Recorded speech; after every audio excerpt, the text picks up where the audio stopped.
Last week, we canceled church. We canceled the assembling of the saints. Obviously, none of the elders or deacons wanted to do this, but we can see as time has marched on that it was the right decision.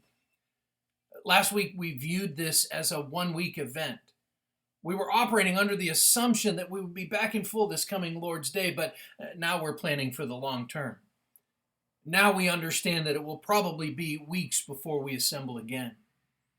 Historically speaking, the church has gone through this before, and I see three opportunities. First, this is an opportunity for us to really care for one another. We've been called to love one another and bear one another's burdens. There are actually 59 or so one another's in the Bible, and now is the time to put those into practice in our own lives like we've never done it before. Please call one another. Text one another, email, Facebook message. Work hard at connecting with one another. We have many people in the church who would be considered in the high risk category, or in some cases are caring for others who would be at risk. Please check in on them. Additionally, people have let me know that they are willing to go shopping or whatever for those who should not be out. So please reach out to one another if you need something. And let me just add here, I don't have to be the middleman. I'm happy to help in any way. But please just reach out to one another. But let us know, let me know, let Pastor Ben know, any of the elders or deacons if you need something. Second opportunity. This is a real opportunity for the men in our church, the husbands and the fathers, to lead their families in worship. Our plan moving forward is this. We will be live streaming a sermon each week. So sometime before our regular church time, which is 10:45 on Sunday, sometime before that, you will be receiving an email from me with some verses to read and some songs to sing in your own home. It's going to be simple. The sermon will be short, but men, please lead your families in this. Read the Bible with them. Watch the sermon and take this as serious as you would if we were all together in the same place. And let me also just say this. I know that not everyone at Logansville Church represents a typical nuclear family. I know that some of you have unbelieving husbands, or you are single or widowed, and so if you don't fall into that typical nuclear family category, there are two things I want to say. One, we are praying for you. Please reach out if we can help you in any way. And two, please pray for our men. The church needs men to love and lead now more than ever.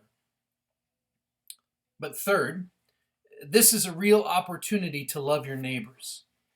The entire world is in chaos and fear, but you, Christian, have been loved by God's perfect love, which casts out all fear.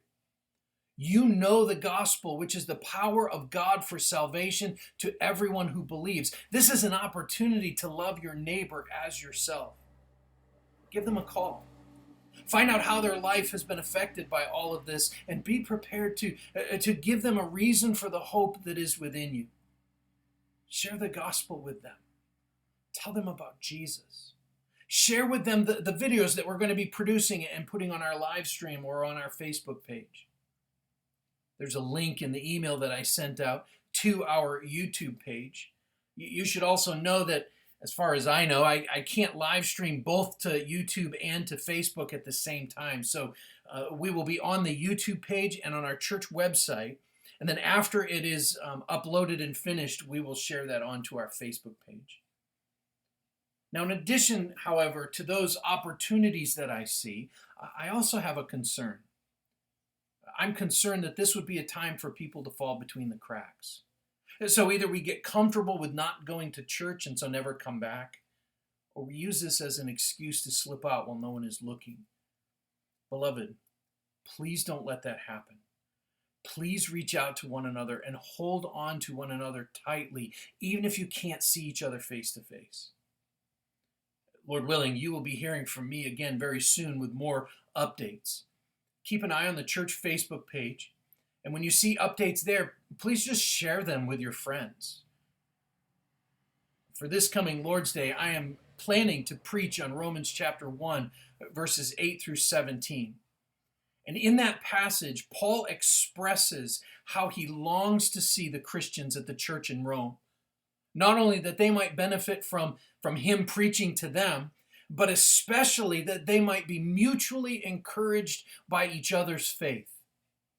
Live streaming or watching pre-recorded sermons is not a substitute for the church. It is not a substitute for the assembly of the saints.